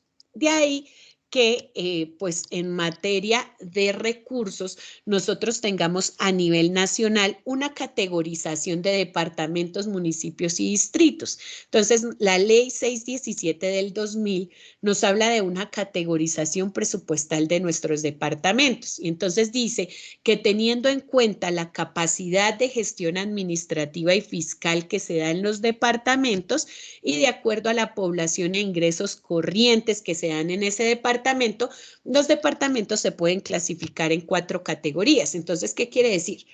Hay una tabla de población, ¿cierto? Si hay de 1 a 100.000 habitantes, si hay de 101.000 a 200.000 habitantes, ¿sí? Vamos a tener una escala y lo mismo el nivel de ingresos corrientes de libre destinación. ¿Qué quiere decir? A nivel departamental, nosotros tenemos impuestos de orden municipal, impuestos de orden departamental, impuestos de orden nacional, ¿cierto? Generalmente estos impuestos pertenecen a unos ingresos corrientes que si se recaudan a nivel municipal, pues van a darle cierta movilidad a ese alcalde para poder llegar a invertir en ciertos proyectos. Si ya es de recaudo departamental, por ejemplo, un impuesto de vehículos, le va a dar cierta movilidad a un gobernador. Todo esto, por supuesto, lo vamos a profundizar, pero es para que ustedes se vayan llevando todas estas ideitas de entrada ya en nuestra tarea 2. Si a nivel departamental hay un recaudo cierto de vehículos, por eso es que las gobernaciones siempre sacan su publicidad, inscriba el carro aquí en el departamento, es porque pues ese impuesto es de orden departamental y su recaudo se va a quedar en el departamento, o hay impuestos como el impuesto de renta, que por ejemplo es un impuesto que se va a recaudar a nivel nacional, ¿cierto? Y dependiendo hacia dónde va ese recaudo, pues le va a dar esa movilidad a los gobernantes. Entonces, ya en esta categorización, dependiendo esos ingresos en cada uno de los estaños en los que va a estar, es que pues a nivel nacional se categorizan los departamentos. En el caso de los departamentos de la categoría 1 a la 4, en el caso de los municipios hay hasta 6 categorías, donde pues los municipios y departamentos que están en categoría 1 es porque tienen un buen volumen de población, ¿cierto? Y además tienen un muy buen volumen de ingresos corrientes de libre destinación. Eso queda, pues generalmente los que se ubican en esas categorías 1 son las capitales de departamento, son los departamentos que tienen de pronto mayor, por ejemplo, número de volumen de empresas, de industrias que tienen pues mayor desarrollo urbanístico, sí, y que pues tienen un nivel de ingreso mucho mejor que de pronto pues esos municipios o departamentos que están en zonas rurales, que no han tenido un desarrollo urbanístico tan fuerte. Entonces, el artículo 6 de la ley 136 ya nos habla de la categorización de distritos y municipios. El artículo 1 de la ley 617 nos habla de la categorización presupuestal de departamentos y pues ya el decreto 2106 del 2019 es el que va a empezar a hablarnos precisamente de cómo estos departamentos, distritos y municipios anualmente, a partir de la población que reporta pues el Departamento Administrativo Nacional de Planeación y Estadística, que es quien mide pues el flujo de población, y los ingresos que reportan anualmente los entes territoriales, departamentales y distritos, va obteniendo una categoría. Entonces, ¿qué quiere decir? Anualmente se expide una norma, un acto administrativo que reconoce en qué categoría van quedando los municipios, los departamentos en cada vigencia. Esto va a ser muy importante financieramente, fiscalmente, porque así como las empresas privadas a veces acceden a créditos, a veces se tienen que endeudar para apalancar ciertos proyectos, en lo público también los municipios a veces requieren de operaciones de crédito, empréstitos, y pues como cualquier entidad bancaria les van a revisar efectivamente ese flujo de ingresos que generan, esa población que tienen, ¿cierto? Y esa capacidad pues de poder llegar a pagar esos endeudamientos. O sea, esta categorización tiene muchos fines y van a ser de orden fiscal, de orden financiero y muy importante, y pues anualmente van a tener que salir esas categorizaciones. ¿Qué es lo que pasa?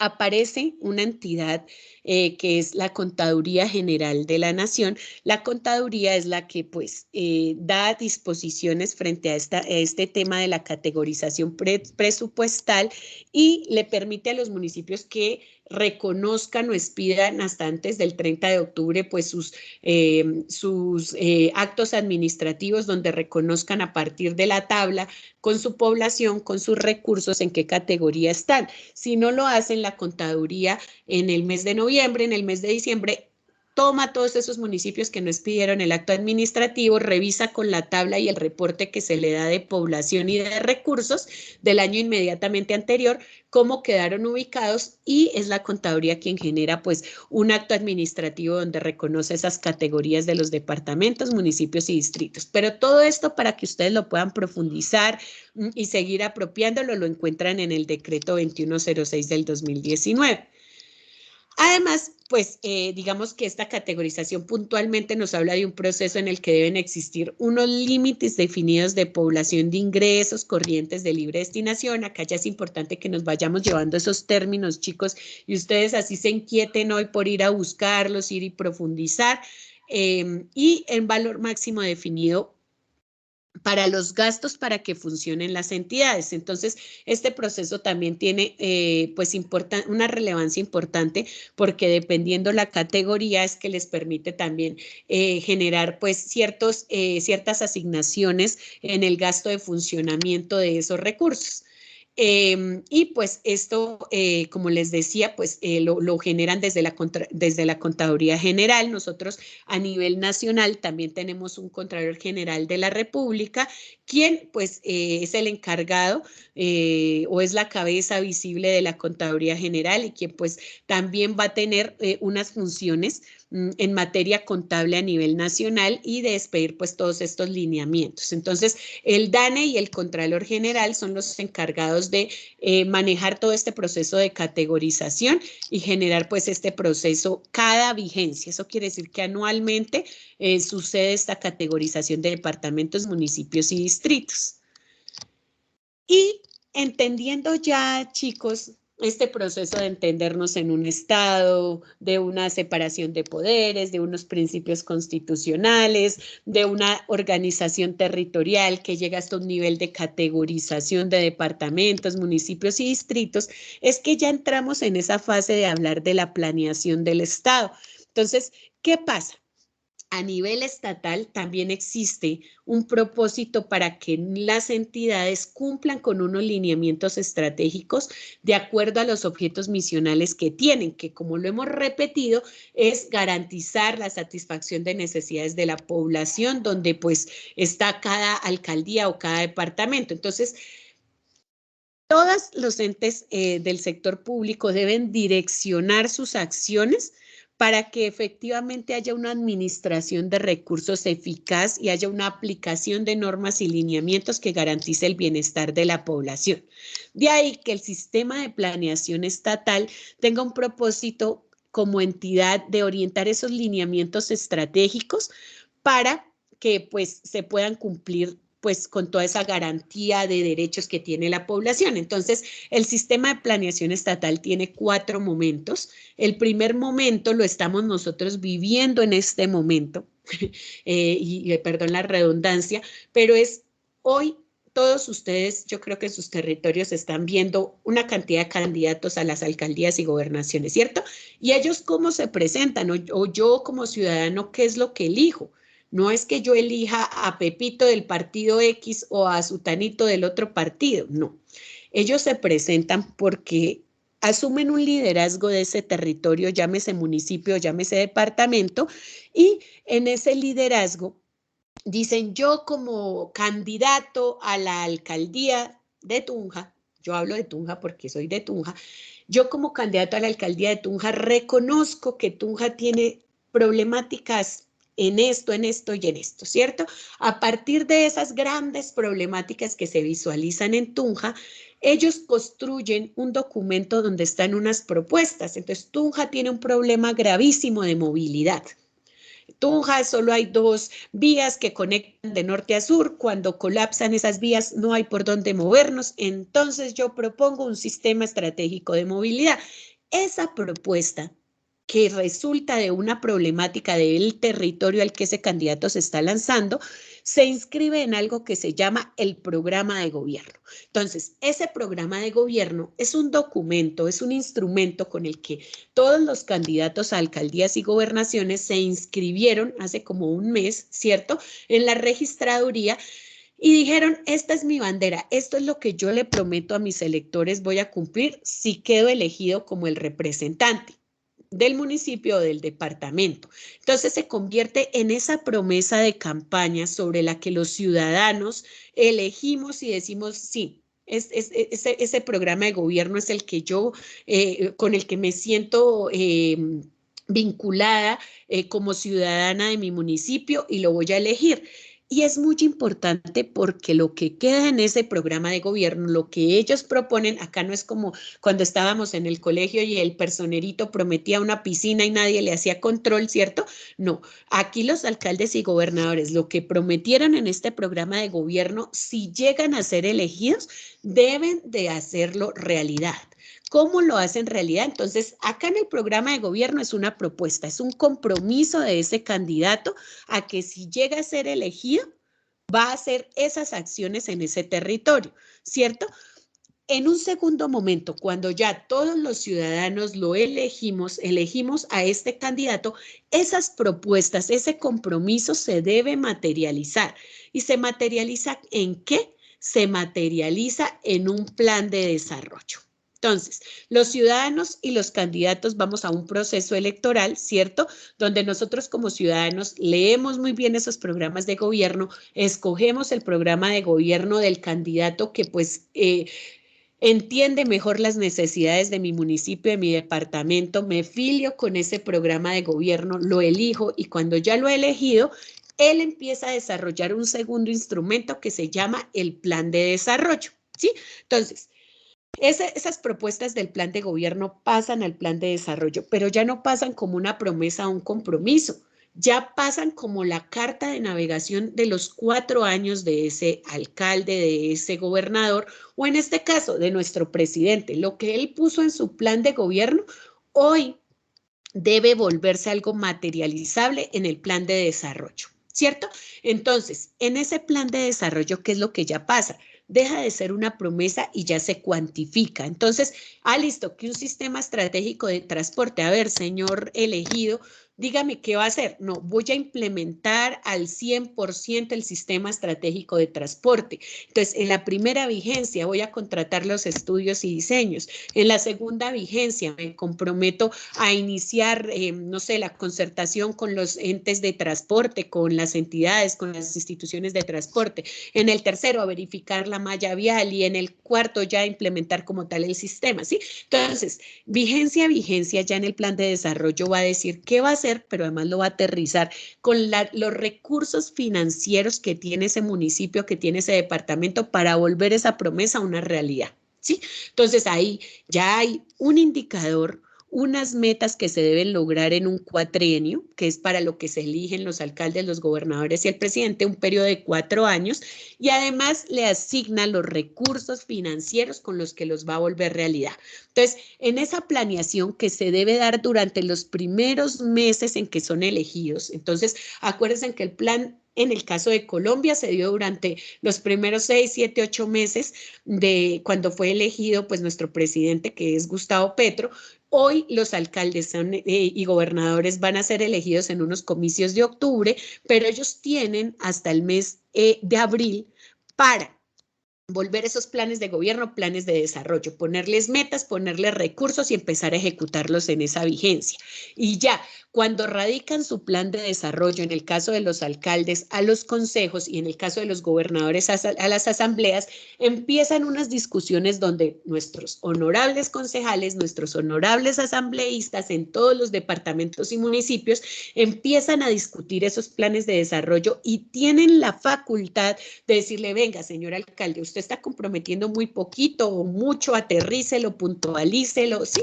En esas discusiones, ese plan de desarrollo va a unos debates y si el consejo y las asambleas los aprueban, pues ya queda como el plan de desarrollo y administrativamente todos los entes territoriales ya deben de reorganizarse para que todas las actividades que se desarrollan desde las diferentes sectoriales sumen o le apunten a cumplir ese plan de desarrollo que está proponiendo ese alcalde o ese gobernador, ¿sí? Entonces, bueno, acá está pues nuestro plan de desarrollo nacional Colombia, potencia mundial de la vida. Ahí este es el plan de desarrollo 2022-2026. Y a nivel municipal y departamental, muy seguramente estos alcaldes y gobernadores tengan que articular su plan de desarrollo local, o sea, municipal y departamental, con el plan de nacional de desarrollo, ¿cierto? ¿Qué es lo que deben hacer? Intentar ver cómo desde el municipio le apuntamos a las metas de nación, porque recordemos una cosa, si bien los municipios y los departamentos generan ciertos recursos a partir del recaudo de los ingresos que tienen a nivel municipal y departamental, también muchos municipios y departamentos en Colombia, pues todos, pero unos en mayor proporción, dependen de las transferencias de recursos que les hacen desde nación a los territorios. Entonces, hay muchos municipios que reciben transferencia para pagarle a las instituciones educativas, para pagarle a las empresas sociales de salud, los hospitales, los puestos de salud, ¿cierto? Entonces, por eso deben estar articulados y no es que el alcalde pueda llegar a proponer cosas que no ha propuesto a nivel estatal, porque muy seguramente incluso en un ejercicio de gestión no encuentre cómo llegar a cumplir sus metas. Entonces, acá ya hablamos de que la planeación estatal es un proceso en que las entidades territoriales articulan esas promesas de campaña a lo que realmente van a materializar, le asignan los recursos, ¿sí? Y a partir de ahí, los siguientes 4 años, pues tienen que cumplir lo que está. Entonces, ahí es donde vemos que si el alcalde, por ejemplo, lo que prometió fue un sistema estratégico, no puede venir ahorita en el plan de pronto a dejar por fuera esas promesas de campaña. Y cuando ya sale el plan de desarrollo, ellos no es que puedan aparecer con nuevos proyectos donde no, pues saben que es que pensándolo bien, yo ya no quiero hacer el sistema, sino lo que me quiero inventar es un parque temático. No, porque lo que dejan en el plan de desarrollo se vuelve ya algo que deben materializar y que entran ahora los entes de control, entra el Departamento Nacional de Planeación a monitorear y a decirle, no, señor alcalde, usted tiene que cumplir con lo que prometió. Y les empiezan a medir un nivel de cumplimiento, van a ver unos niveles de gestión y que efectivamente los recursos que programaron, que planearon, se ejecuten. En lo público, lo que se programó debe gastarse. Eso es efectividad. Si se programa y no se gasta, es malo. Si se programa y se gasta mal, es malo. Acá la planeación cobra un papel fundamental. Si usted dijo que con 500 millones cumplía esa meta, debe cumplirlo con 500 millones, ¿sí? Y no debe gastarse más porque entonces planeó mal, no debe gastarse menos porque entonces dejó de utilizar esos recursos en otro renglón que los necesitaba porque igual planeó mal. Entonces, esta etapa de planeación en las entidades del sector público se hace con mucho cuidado. Ustedes ahorita en la tarea 2 tienen que meterse mucho más de lleno en esto de la planeación, pero es para decirles que si la planeación es una fase fundamental en cualquier administración de una empresa, en el Estado es clave. O sea, la planeación se da en casi todas las vigencias, se dan distintos frentes, como ustedes ya lo van a leer, pero tiene una connotación desde el control y desde los entes súper exhaustiva. Entonces, lo que planean debe estar muy aterrizado, debe estar muy acorde a la realidad de los municipios, para que finalmente, cuando ya tienen estos proyectos, pues pasen sin mayor problema en los debates de las corporaciones y realmente pues correspondan a lo que espera la ciudadanía. Es deber del Consejo y de las asambleas y del Congreso garantizar que lo que esos alcaldes, gobernadores y presidentes están ubicando en la planeación presupuestal de sus planes de desarrollo y que están articulados a los planes de inversión de estas entidades, pues corresponda a lo que los entes necesitan, ¿sí? A lo que la ciudadanía necesita. Entonces, si un alcalde prometió una cosa que ni siquiera, o sea, no sé, que no correspondía a la realidad del municipio, pues el consejo debió haberlo aterrizado y no permitirle que ese proyecto hubiera quedado en el plan de desarrollo, ¿sí? Y de pronto sí darle prioridad a un proyecto que necesite más la ciudadanía. Ejemplo, de pronto evitar el parque temático porque pues no se le ve de pronto la misma relevancia que, por ejemplo, invertirle a unas redes de acueducto, a unas redes de alcantarillado que van a favorecer o que son necesarias y prioritarias en el municipio. Todas estas decisiones se viven en la fase de planeación en las entidades y van a estar articuladas a esa meta en 4 años que puedo lograr, a lo que puedo lograr vigencia, que ya también vamos a ver la importancia de las vigencias en el sector público, pero también a la administración de los recursos financieros. ¿Que de dónde provienen? Pues de los impuestos de todos los colombianos, a nivel territorial, a nivel departamental y a nivel nacional. Entonces, con estos momentos que surten desde el plan de gobierno hasta el plan de desarrollo, nosotros pues tenemos esa carta de navegación y es en lo que los alcaldes deben enfocar su administración en los 4 años, ¿sí? Y es lo que pues les van a medir a nivel nacional. Todas las alcaldías, todas las gobernaciones deben publicar su plan de desarrollo y deben publicar junto al plan de desarrollo un anexo que son el plan de inversiones donde están los recursos, vigencia, como planean gastarse, pues digamos, el presupuesto que tienen esos municipios y esas gobernaciones en todas sus fuentes de financiación para cumplir los proyectos que ubicaron acá en su propuesta estratégica. Y luego, pues también deben estar los acuerdos municipales en el caso del municipio o las ordenanzas a nivel departamental que aprobaron ese plan de desarrollo para ese cuatrenio, ¿sí? Entonces, si ustedes hoy en la tarea 2 se van a sus municipios, a las páginas de las entidades de sus municipios y de sus gobernaciones, tienen que encontrar los planes de desarrollo 2020-2023 que están a puertas de finalizar, ¿sí? Y que deben tener un documento diagnóstico, una parte estratégica, una articulación con la parte financiera y de inversión, cómo planeaban financiar cada meta de ese plan de desarrollo y dónde están los acuerdos municipales o las ordenanzas que aprobaron esos planes de desarrollo.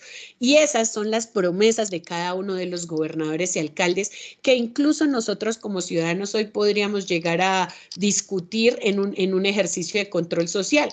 Venga, señor alcalde, usted acá prometió que iba a construir un coliseo.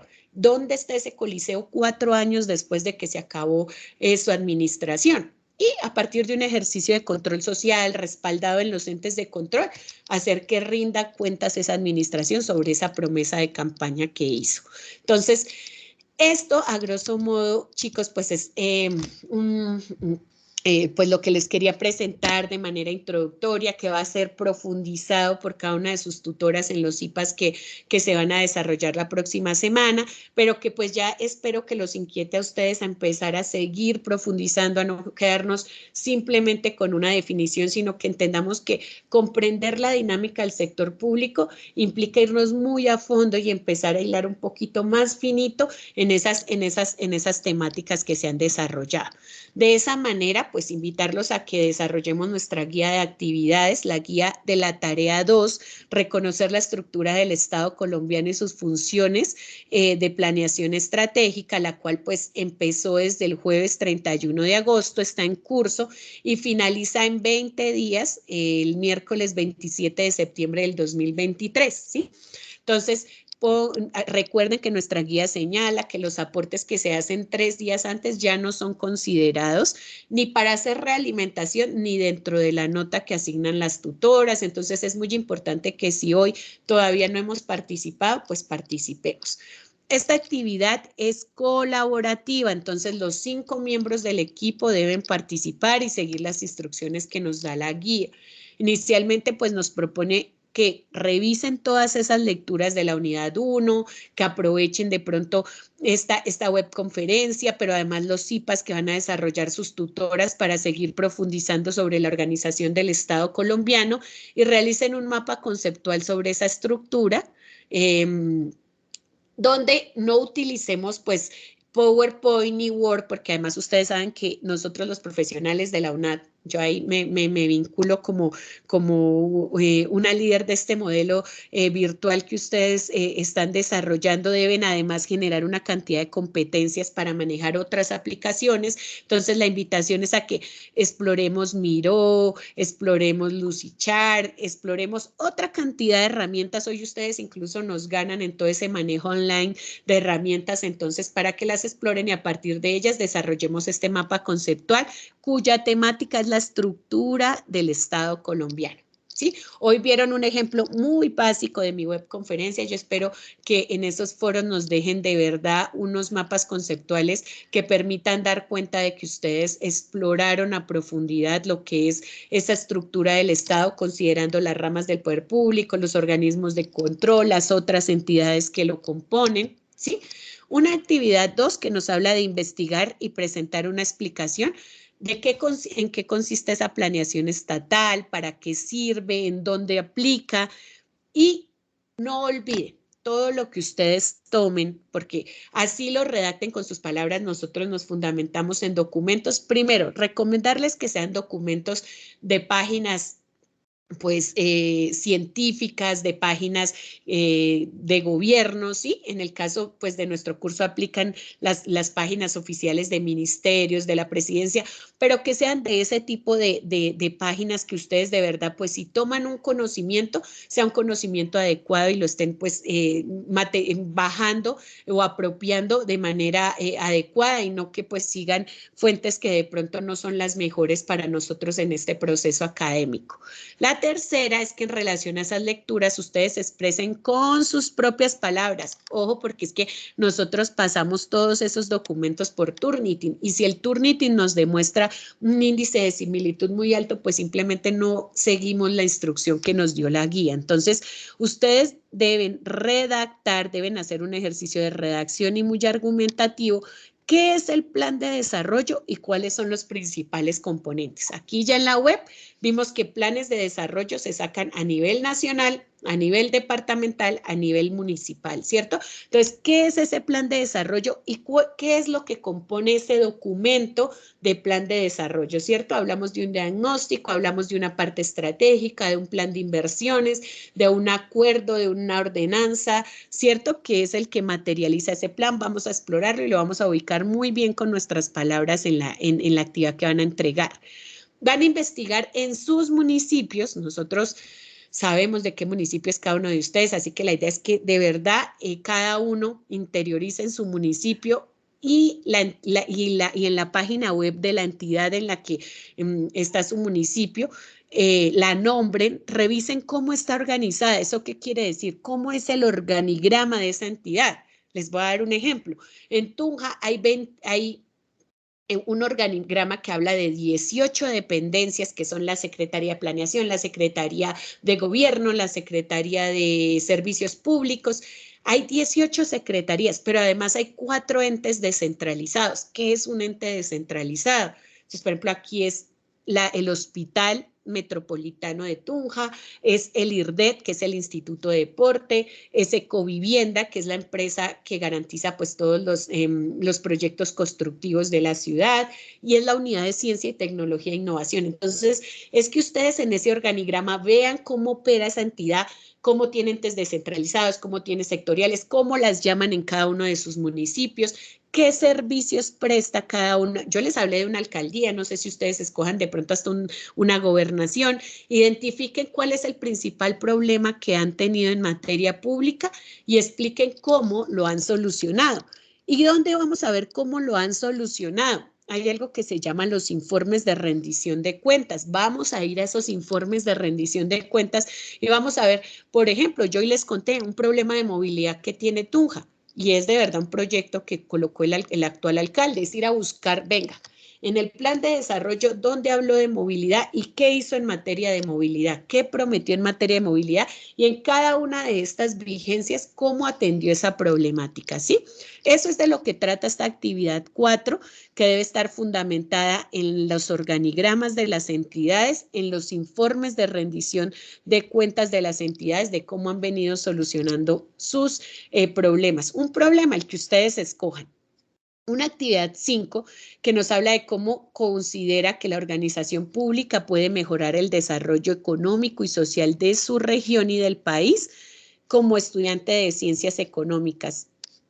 Chicos, el papel de nosotros como contadores es transversal no solamente a la parte del manejo contable, sino al análisis financiero, a la intervención de cómo esa distribución de recursos realmente atiende una problemática social. Entonces, de verdad que esperamos en esta actividad 5, que es muy reflexiva, que ustedes de verdad se ubiquen en un papel gerencial, analítico, donde a uno le dice, venga, pero ¿qué hace un contador? Nosotros no somos los que llevamos las cuentas, como a veces muchas profesiones piensan, que no, es que somos los que hacemos el registro contable. No, el contador tiene un rol mucho más grande, mucho más analítico, mucho más estratégico, y esta respuesta nos va a permitir a sus tutoras y a mí como directora ver cómo ustedes se visualizan como contadores en este sector público, que les digo, es superior al registro contable, es entender cómo la parte financiera, cómo las decisiones fiscales realmente impactan lo público. Y que lejos de ser eso de que yo no trabajo en lo público y eso no me pega, lo público nos pega a todos. Una decisión pública al niño que ustedes tienen estudiando en el colegio público, al joven que tienen estudiando en la universidad pública, incluso al que tienen estudiando en la universidad privada, porque imagínense que no existieran universidades públicas, entonces las universidades privadas también en un tema de económico y de oferta y demanda también colocarían los precios que quieren, o sea, lo que le pega a lo público nos pega a todos como ciudadanos, y esa es la invitación en esta actividad 5, a ser muy reflexivos y a proponernos pues un verdadero argumento. En la actividad 6 se pide que elaboren un esquema, una tabla, un gráfico con el proceso de planeación estatal. Van a ir a profundidad. ¿Cuál es ese paso a paso? ¿Cuál es ese procedimiento de planeación estatal? Es el paso y la descripción breve en qué consiste ese paso, ¿cierto? De cada uno de esas fases de planeación que viven todas las entidades que pertenecen al sector público y qué organismos intervienen en esas fases, ¿sí? Entonces es un esquema bien elaboradito, donde está la fase, donde está la explicación de esa fase, proceso o actividad y los organismos que intervienen en cada una de ellas. Por ejemplo, actividad 1, la planeación del presupuesto. ¿Quién es el encargado? A nivel nacional, el Ministerio de Hacienda. A nivel territorial, pues la Secretaría de Hacienda y su oficina de presupuestos, ¿sí? Ahí hay unas dependencias, unos organismos, unas entidades encargadas de cada fase del proceso que ustedes pues deben describir. Ya en forma colaborativa, pues ustedes van a consolidar sus aportes y nos van a presentar un trabajo que va a tener de forma una portada, una introducción, unos objetivos, una justificación, el desarrollo del punto 1 al punto 6 con la consolidación de los aportes que hizo cada uno de los estudiantes, unas conclusiones, y todo debe estar citado y referenciado de acuerdo a las normas APA séptima edición, ¿sí? Además, nos deben presentar, cuando terminan su trabajo, unos anexos. El anexo 1, los links a cada uno de los mapas conceptuales. ¿Cuántos links deben aparecer? Los links de 5 participantes, ¿cierto?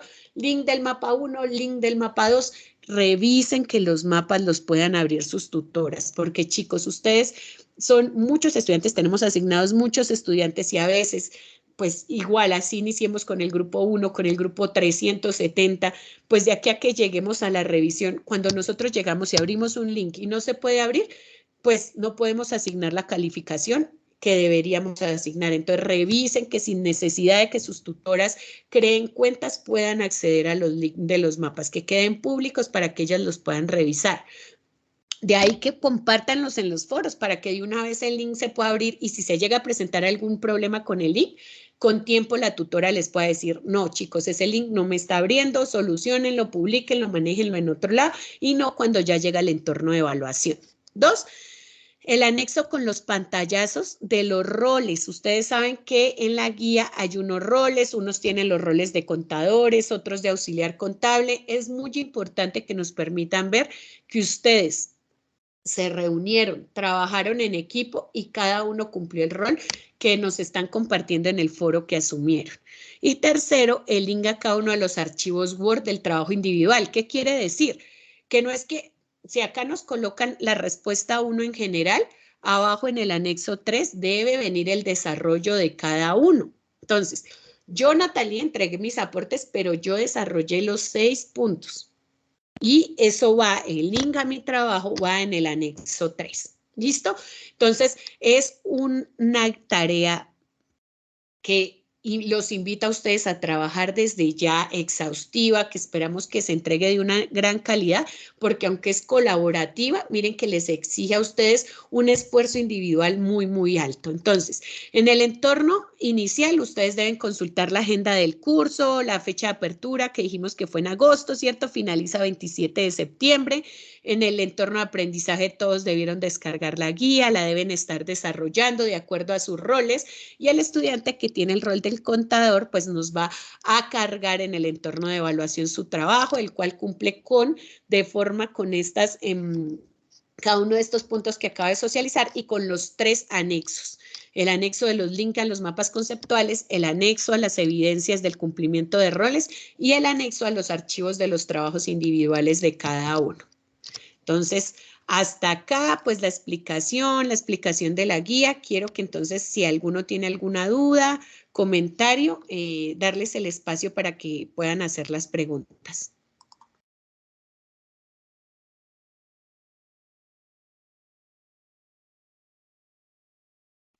¿Tenemos alguna duda, chicos?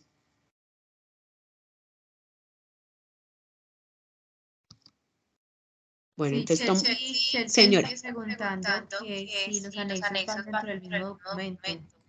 Sí, deben de ir ahí mismo, en el trabajo final. Sí, señora. Como dice la profe Claudia, ustedes ubican la portada, la introducción, ¿cierto? Que nos está hablando nuestra guía. Miren, chicos, portada, introducción, objetivos, justificación. Desarrollan la actividad de la 1 a la 6, ¿sí? Pues acá ya es un consolidado, ya es cuando ustedes, porque es colaborativa, porque de manera individual yo desarrollo mis 6 puntos, pero entonces cuando yo me siento con la profe Claudia, pensemos que estuviéramos en un mismo grupo y las dos discutimos, ven profe, para ti qué es plan de desarrollo, para mí qué es plan de desarrollo, podemos construir hasta una definición o complementar la definición, eso va a ir acá en la parte 5. ¿Cierto? Que es donde las dos ya construimos conocimiento porque ella vio un enfoque, yo vi otro y lo complementamos. Pero abajo en el anexo 3 que va dentro del mismo trabajo, pues debe ir el link a ese trabajo que yo realicé de forma individual antes de sentarme a discutir con mis compañeros mi trabajo. Entonces, ¿cuál es la recomendación? Todos desarrollar su trabajo, ¿sí? Y luego entrar en esa discusión que pueden dar para consolidar los 6 puntos que nos llevan al punto 5. Pero pues ya de entrada todos deben desarrollar en Word los 6 puntos que propone la guía y nosotras revisaremos que los 6 puntos pues correspondan a cada uno de los trabajos de ustedes, ¿sí? Entonces allá ya entraremos en cada uno de los links a ver que efectivamente pues estén en esos anexos las entregas individuales. Profe, una observación. A veces los estudiantes creen que porque, por ejemplo, la actividad 1 la publicaron en el foro, ya no la incluyen en el trabajo final. Entonces hubo varios trabajos que no todos los estudiantes incluían de la actividad 1 a la 6, por ejemplo, en este caso. Entonces es muy importante que lean muy bien la guía, lo que les pide, y pues que esa actividad, independientemente que la hayan publicado y compartido en el foro, también hay que incluirla nuevamente en el documento final que van a entregar en el entorno de evaluación. Sí, señora. Sí, ya está pasando, ya los trabajos que están organizando, que están enviando, no están teniendo en cuenta eso, que el mapa conceptual tienen que incluirlo, y los requerimientos de introducción, conclusión, objetivos. No pueden olvidar eso. Y no pueden olvidar que el trabajo es en grupo también, que deben consolidar uno solo de acuerdo a todo lo que hicieron individualmente. Así es, profe Luzmar y profe Claudia. Entonces, recordarles, aquí recapitulamos, es un trabajo que tiene una portada, una introducción, unos objetivos, una justificación. Viene un desarrollo de los 6 puntos. ¿Por qué? ¿Por qué podemos consolidar 6 puntos? Porque yo ya lo hice de manera individual y ya podemos disertar, ¿cierto? Yo ya puedo decir, no, pero mira que yo comprendí esto de planeación y tú, porque esa es la idea, que ustedes en esa confrontación sigan aprendiendo, ¿sí? No solo aprenden de nosotras, sino aprenden del trabajo colaborativo de ustedes. Pero en el trabajo va esa consolidación y abajo va la evidencia de que cada uno lo hizo. No es venga, Claudia, coja el punto 1, Luz Mari el 2, Natalia el 3, no, porque Natalia debe hacer sus 6 puntos, Luz Mari debe hacer sus 6 puntos, Claudia debe hacer sus 6 puntos, y ese anexo debe ir en la parte final. Y efectivamente, nosotros en el entorno de evaluación revisamos que el trabajo vaya completo, chicos. Profe, que es que a veces, ¿por qué no me dio el puntaje? Lean la rúbrica, y la rúbrica exige el punto del forma, o sea, que vaya desde la introducción hasta las referencias, hasta los anexos. Pide el punto de participación. Profe, es que ahora también cuando yo participé tarde y lesioné a mi grupo, ¿por qué? Porque yo participo 3 días antes, ¿sí? Pues obviamente mi nota no puede ser la misma porque mi grupo de pronto por esperarme, por todo, puede que no, pues sí, se le dificulta. Entonces, ¿cuál es mi recomendación? Chicos, ustedes viven muy ocupados, nosotros lo entendemos, pero es dedicarle media horita con tiempo. Les quedan 20 días para la actividad, los que no han participado, media horita que le dediquen a la tarea y van a ver ustedes cómo los resultados fluyen. Además que como se dieron cuenta, este es el abrebocas de un tema bastante complejo. Si ustedes no lo empiezan a estudiar desde ya, cuando lleguemos a actividades mucho más complejas del componente práctico, si no tenemos las bases, no nos va a ir bien, ¿sí? Entonces, invitarlos a que muy juiciosos empecemos esa lectura y ese trabajo completico. Los anexos que se abran, léanlo muy bien. Cualquier duda, está creado este grupo, la pueden hacer en cualquier momento, cualquiera de nosotras se las respondemos por los foros y en los CIPAS de la próxima semana. Ojalá ya tengamos muchas dudas porque ustedes van muy adelante y las podamos resolver. La idea de nosotras es no solamente tener trabajos excelentes, sino también pues que ustedes se nos vuelvan unos contadores durísimos en el tema del sector público. Entonces, no sé si hay alguna otra duda, comentario de alguna de las tutoras.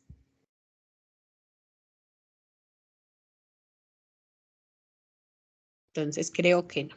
Profe, decirles que, bueno, que estén muy atentos a los CIPAS para la otra semana, Dios mediante, que vamos a pasar la invitación. Sí, yo creo que el mío para el próximo jueves, Dios mediante, para que lo hagamos. Y bueno, que este tema es muy bonito, importante, como lo acaba de explicar usted. De verdad, quien no conoce su municipio, su país, no puede participar en todas las decisiones que se toman. Que Dios nos acompaña a hacer buenas elecciones este semestre, estas elecciones. Tiene el micrófono abierto el compañero.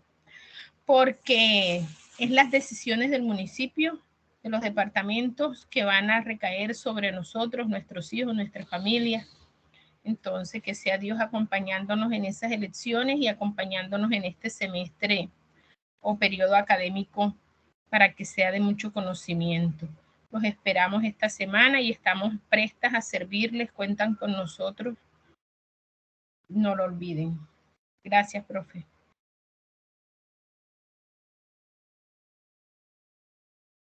Muchas gracias, profe Luzmari. Profe Claudia, de pronto también ibas a intervenir.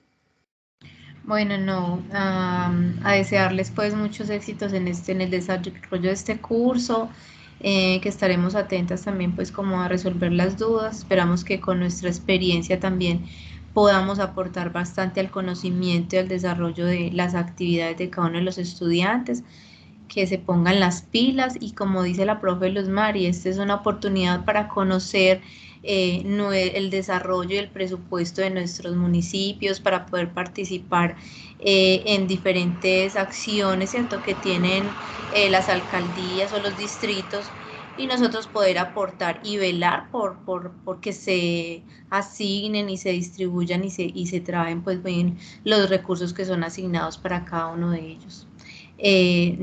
Espero que lean bastante sobre el tema, es muy interesante. Y bueno, estaremos haciendo los ejercicios más adelante, que finalmente uno con práctica también puede entender mucho más fácil. Y muchísimas gracias a todos los que pudieron estar aquí y bueno, los esperamos en la próxima. Y como dice la profe Luzmari, vamos a organizar para la próxima semana los CIPAS, que todos puedan estar, y también decirles a sus compañeros, a los que no pudieron estar aquí, invitarlos y hacerles pues como el recordatorio de estas asistencias a estos momentos de participación donde podemos mejorar los conceptos de cada uno de los del desarrollo de las actividades que vamos ejerciendo acá en el curso. Bueno, muchísimas gracias y feliz noche para todos, que Dios los bendiga. Muchas gracias, profe Claudia, profe Luzmari, por acompañarme en esta sesión. A todos los que se conectaron, de verdad que muchas gracias por tomarse en serio estos espacios que están diseñados para de verdad profundizar. A veces con las lecturas no es suficiente. De pronto cuando encontramos en estos IPAs y en estas web una orientación de cómo darle camino a nuestra lectura, o de pronto de recibir un comentario que no hemos tenido claro, pues vamos a construir conocimiento, y para eso están todos ustedes en este proceso. Entonces, un fuerte abrazo para todos, cuenten con nosotras y los esperamos en los IPAs muy activos, con muchas dudas, ojalá, pero de verdad con esos trabajos muy bien adelantados para que realmente aprovechemos cada espacio lo más que se pueda. Ustedes nos ponen a nosotros la exigencia, y si nosotros tenemos grupos muy buenos, seguramente este curso va a ser de gran provecho. Entonces, feliz noche para todos y un fuerte abrazo.